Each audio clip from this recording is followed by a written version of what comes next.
Hi there.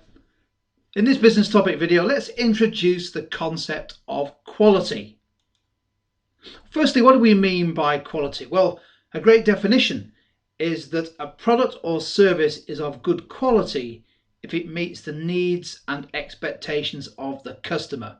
That's a really important definition because quality essentially is defined by the customer and judged by the customer based on his or her needs and expectations of the product or service.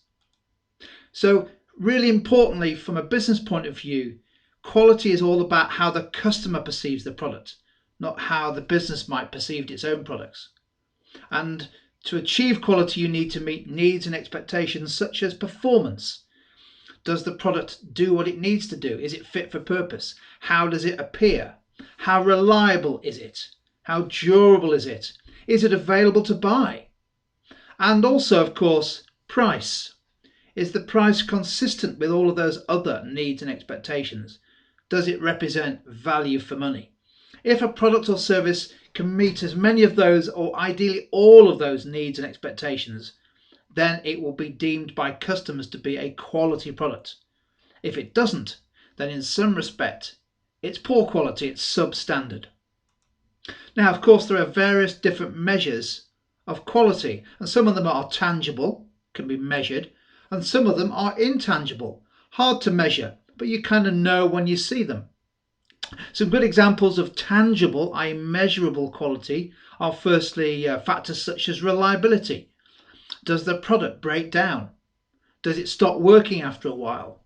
Does it ever work? Or does it go on working well forever without ever needing maintenance or repair?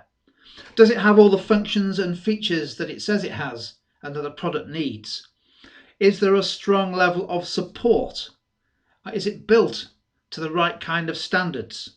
And also, a tangible measure of quality is what is the overall cost of ownership? Don't forget, when you buy a product, it's not just the price that you pay for the product, it's also the cost of ownership. For example, maintenance or repairs, or insurance. So you've got to look at the overall cost to the consumer as part of a tangible measure of quality. But of course, on the right hand side there are some really important intangible, judgmental, or qualitative measures of quality. For example, exclusiveness. Is this a product that's really hard to get hold of or priced in such a way that most of us can't afford? Does this product have a high market reputation, perhaps measured by the many online systems for measuring customer feedback, such as TripAdvisor? Does the product have a strong brand image, strong brand awareness, and customer reputation? The reason why quality is important, and when you come to study quality control and quality assurance, the reason why it's important is that increasingly markets are becoming more and more competitive, and it's no longer really enough to compete purely on the basis of low cost. Quality is often now the defining differentiator between one product being successful and another product being successful. Customers are much better informed, they're more demanding, they're more knowledgeable about the options, particularly because of online information services. They're able to share, for example, via social media, information about substandard products and services. On the flip side, though, on a positive note, if a business can develop this reputation for quality, that alone could be a source of competitive advantage over the rest of the market. And here's a great line of analysis that helps explain, perhaps in an exam answer, the business benefits of achieving higher quality, or even better, industry leading quality. High quality leads to a satisfied customer. A satisfied customer is more likely to come back and buy again from you. In other words, to repeat purchase. But they're also likely to recommend your product or service to their friends and family or acquaintances, or perhaps to leave a positive review on a social media site. A result of having greater customer recommendation is that you don't have to spend so much promoting the business, promoting the product. So your lower marketing costs may be a business benefit of quality. And of course, the key here is that satisfied customers who come back again and again are more loyal customers. Therefore, there's less need to keep on trying to recruit them through marketing.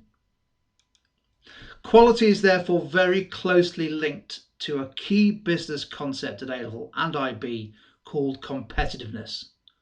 How does a business compete? How does it differentiate itself in the market? How does it position itself in the market? And competitiveness is the advantage that it has over the other alternative products and services. Quality can be a source of differentiation and therefore competitiveness. If you think about it, you can probably name a whole bunch of businesses that try to use quality as a key source of competitiveness, as an advantage over the others in the market.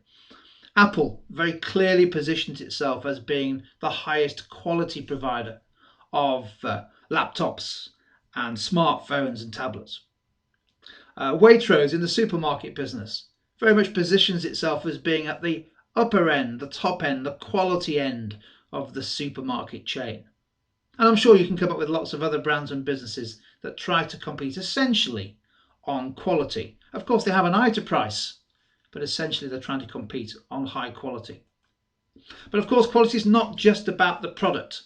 So here's another important consideration as you think about how quality is assured or managed or controlled. Quality is about the product, but it's also about the whole customer experience.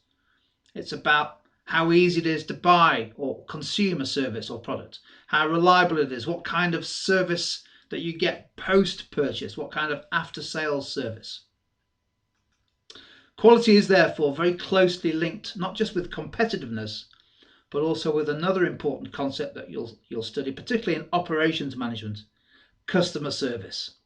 You think about how you might judge the quality of the next meal you have out on maybe a night out with the family or with some friends. You go out to the restaurant, you'll be judging the quality of the experience, not just on what's presented on the plate and what you end up eating and drinking, but of course the quality, the attentiveness of the service, the presentation and style and choice of the food in the menu, but also the overall experience, the ambience of the restaurant, and whether you have a good time. That's how you judge quality, very closely linked to the customer service experience. And of course, you can think of a lot of businesses that are predominantly involved in the service sector who've recognized that actually quality of customer service is a key differentiator. And in particular, what they try to do is to develop a consistent approach that so wherever you go, you get the same level of high quality of customer service. Premier Inn being a great example of that. There we go, guys. That's in a separate video. We're going to take a look at the concept of quality control and quality assurance. But for now, that's just been a brief introduction to the idea of quality.